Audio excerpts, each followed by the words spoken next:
What's going on, YouTube fam? It's your boy Tony 2 Times, man, and we back with another episode of Hood Tales. Be sure to like, comment, share. Definitely watch to the end. Let's get right into it. 1980s in America, the crack era. The years when 14 and 15-year-old hustlers all over the world made millions of dollars. But one area we will be discussing today is Harlem, New York. Harlem always had a reputation for being hustlers and flashy from clothes to cars.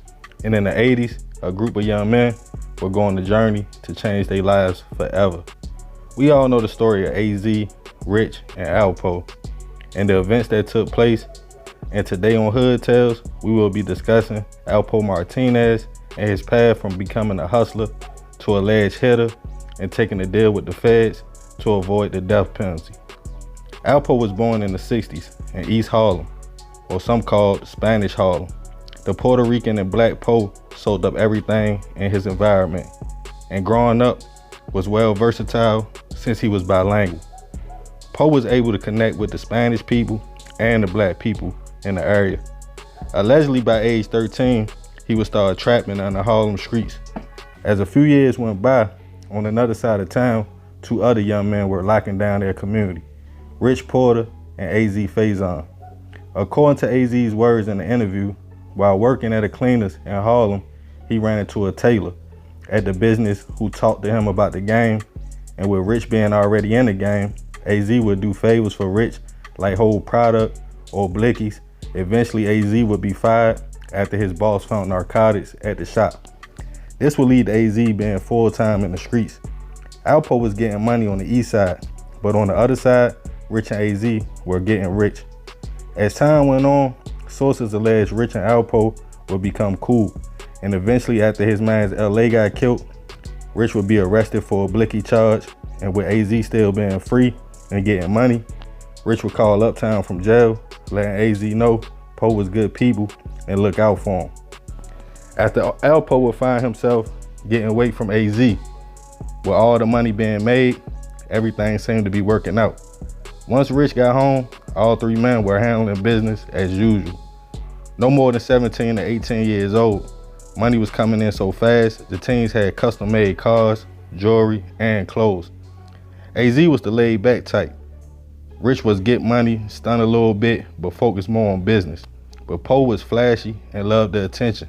From dirt bikes to flashy clothes, slick talking, Po was the life of the party. Eventually things would start getting hot in Harlem, including Azie getting set up and almost killed by his sister's boyfriend at the time, which made him fall back from the game a little bit. Rich's little brother Darnell was kidnapped by his own uncle and the preacher's crew. By this time, Alpo was headed to DC, looking to expand his business. While in the district, allegedly Alpo met a young lady and was chilling at her crib, but would eventually get bored and hit the city. After a few months, Po was plugged in, getting product cheap from New York and taking it to DC to make a flip. Everybody was talking about the Harlem dude with the weight, but some people in DC didn't like the fact an outsider was setting up shop. Eventually an attempt would be made on Po's life, but he would survive. Some say this lit something in the young man that would be untamed. But after that, Po was smart and was a street dude. So he did some homework and figured out who was one of the strongest hitters in DC. As everyone was talking about Wayne Perry, Alpo would make a chess move and go visit Wayne and eventually bail him out of jail, which now he knew he had Wayne's loyalty after getting him out and linking with a few more hustlers and hitters in DC. Now Po was good in the city and he had the power to get anybody gone. We all know how the story goes, from hits in vans, beefs over females, shootings on basketball courts. Po was allegedly getting everybody touched. Meanwhile, back in Harlem, things were shaky as well. Azie was still recovering after being hit and losing friends and family in a robbery, on top of his plug being killed. Rich was trying to figure out who kidnapped his little brother, Darnell, and Po was trying to get some weight for a certain price, as we all know. According to Po, Rich allegedly lied to him about some prices, and him and the guy from DC would hit Rich, leaving Harlem in turmoil. Once back in DC, allegedly more hits would happen, leaving Alpo arrested and charged with narcotic charges and being a part of 14 murders.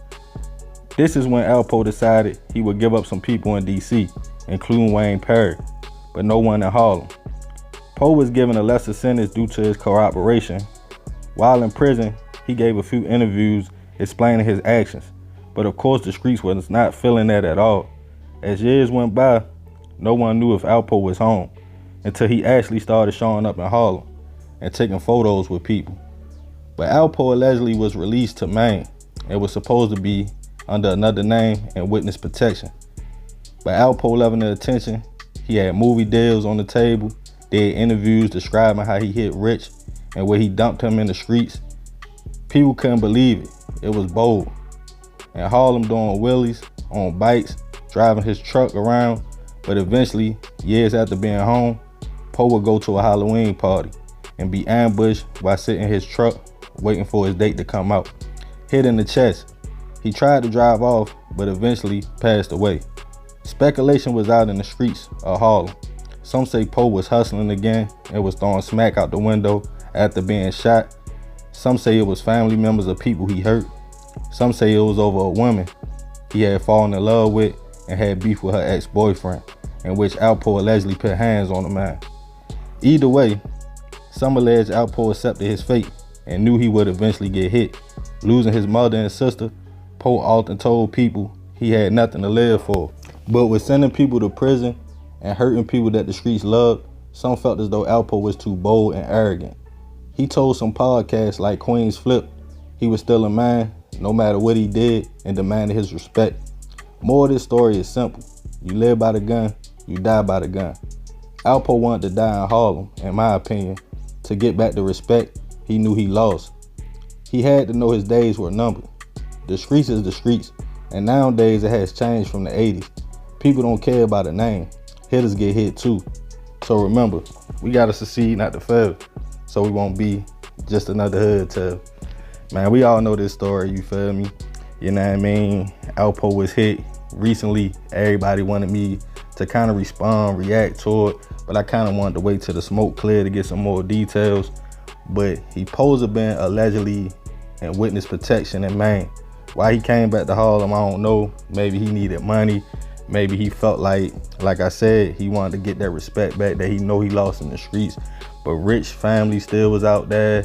People still was out there, you know, that wasn't feeling that. The Mencio, son and them, like people not feeling that. You know, you hurt people, you took people's lives, and then you come in the same area. And then I guess he felt like, cause he went in DC, wasn't nothing gonna happen to him. But I mean, at the end of the day, it's like I said, it's a lot of speculation. A lot of people say it ain't even had nothing to do with the past. A lot of people say it's some recent activity. We'll never know. You know, I mean, at the end of the day, man, you reap what you sow. You know, can't nobody be calm. It always comes back around, you feel me? When you do that kind of dirt, even if you ain't hit all 14 people, even if you set them up to get hit, but getting that many people hurt, getting that many people harmed, you gotta know the streets gonna catch up with you. You know what I mean? It ain't too many people out here that done did that kind of dirt that's still living or don't got hundreds of years in prison. So y'all already know, man. Crazy story, you feel me? But yeah, man, shout out Harlem, you feel me? Y'all already know. Be sure to like, comment, share. This another episode of Hood Tales. This your boy Tony 2 times. Lay y'all, fam. I'm out.